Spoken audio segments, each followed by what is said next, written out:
Sur les côtes de la Méditerranée se cache une des plantes les plus surprenantes du monde sous-marin. La Posidonie est une plante à fleurs parmi les plus vieilles de notre planète.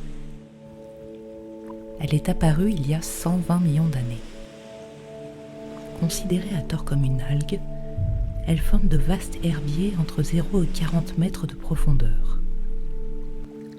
Dans les baies calmes et abritées, elle peut édifier des récifs comparables aux récifs coralliens. Aujourd'hui, on estime qu'environ 18% des récifs de Posidonie français ont été détruits suite à des aménagements sur le littoral. Les activités humaines et les changements globaux menacent ces monuments naturels qui pourtant jouent un rôle écologique majeur. Pour pallier à ce déclin, le GIS Posidonie mène des recherches pour recenser, identifier et étudier les récifs de Posidonie.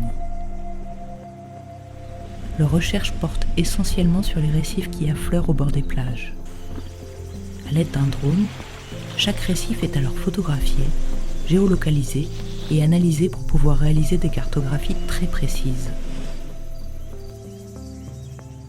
Grâce aux différentes teintes de couleurs observées depuis le ciel, les scientifiques peuvent distinguer s'il s'agit de Posidonie vivante ou morte, de sable ou de roche. Cependant, les observations en mer sont indispensables pour valider les interprétations des photos prises par drone.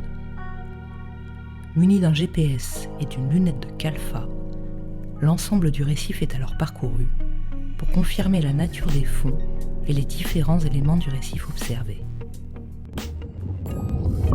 Avec cette double vérification, le GIS Posidonie peut produire des cartes très précises et observer l'évolution des récifs dans le temps. Ces cartes fournissent des informations nécessaires pour orienter la protection des récifs. La Posidonie a une croissance très lente, de quelques centimètres par an.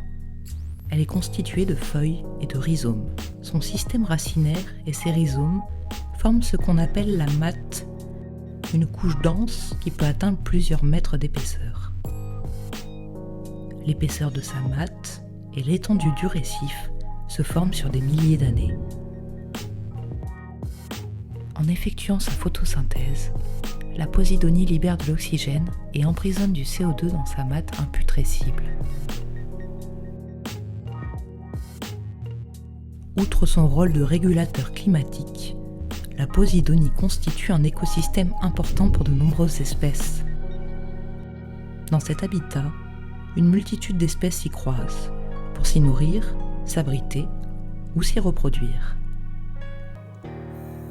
Considérée comme une véritable nurserie à poissons, elle est également un lieu propice à la chasse pour tous les prédateurs qui gravitent autour. Par ailleurs, la Posidonie joue un rôle important dans la qualité des eaux côtières et participe directement à la clarté de l'eau en captant les particules en suspension. Ses longues feuilles et sa matte permettent également d'amortir les vagues et les houles et ainsi de lutter contre l'érosion du littoral.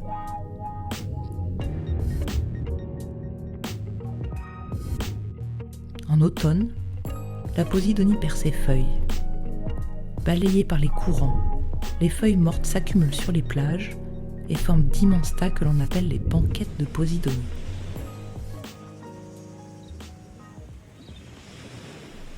Elle crée une transition entre le milieu terrestre et marin, empêchant le ressac d'emporter le sable vers la mer.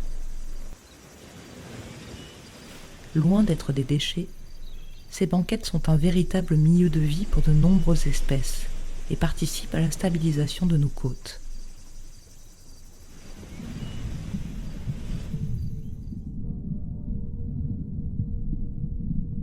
Les observations en plongée permettent d'évaluer le développement des récifs et son rôle de nurserie. Plusieurs mesures sont réalisées sur la plante afin de définir l'état de conservation de l'herbier.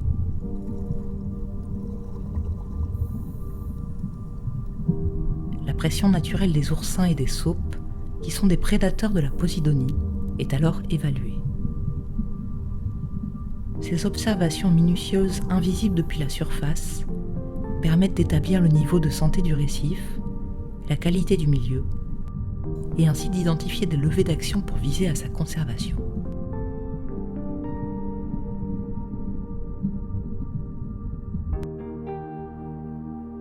Depuis des décennies, les récifs de Posidonie subissent des pressions diverses d'ordre naturel ou anthropique. L'artificialisation et le bétonnage des côtes, les rejets d'eau usée et les cicatrices laissées par les ancres des bateaux participent à sa régression. Si la Posidonie et les récifs sont détruits, ils sont définitivement perdus. Aucune solution ne permet de les reconstituer. Leur protection et leur sauvegarde sont donc devenues primordiales. La Posidonie bénéficie d'une protection légale, c'est-à-dire comme l'ours ou le dauphin, c'est une espèce protégée que l'on est censé ne pas arracher, ne pas tuer bien sûr. À côté de ça, il y a des activités comme le mouillage qui posent des problèmes et en ce moment, notamment les affaires maritimes sont en train de rédiger un décret pour interdire le mouillage sur ces herbiers de Posidonie parce que c'est une des causes de régression. Dernier résultat, là encore, que l'on vient d'avoir au niveau de l'équipe, montre qu'à l'échelle de la Méditerranée, les Posidonies ont stocké à peu près l'équivalent de 20 ans d'émissions de gaz carbonique de l'ensemble des pays méditerranéens.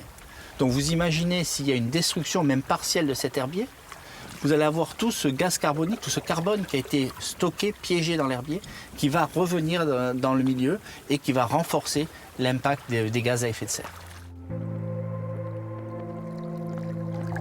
Grâce aux travaux d'inventaire du GIS Posidonie, une quinzaine de nouveaux récifs ont pu être découverts sur le littoral français. L'identification des récifs et leur description ne sont qu'une première étape dans la conservation. Aujourd'hui, nous devons préserver et mettre les moyens nécessaires pour établir un réseau de surveillance et inclure ces monuments naturels dans des aires marines protégées. D'après le recensement actuel, la France comptabilise près de la moitié des récifs de l'ensemble du pays méditerranéen. Consciente d'être aux avant-postes de sa sauvegarde, elle détient une responsabilité particulière sur l'avenir de ces monuments naturels.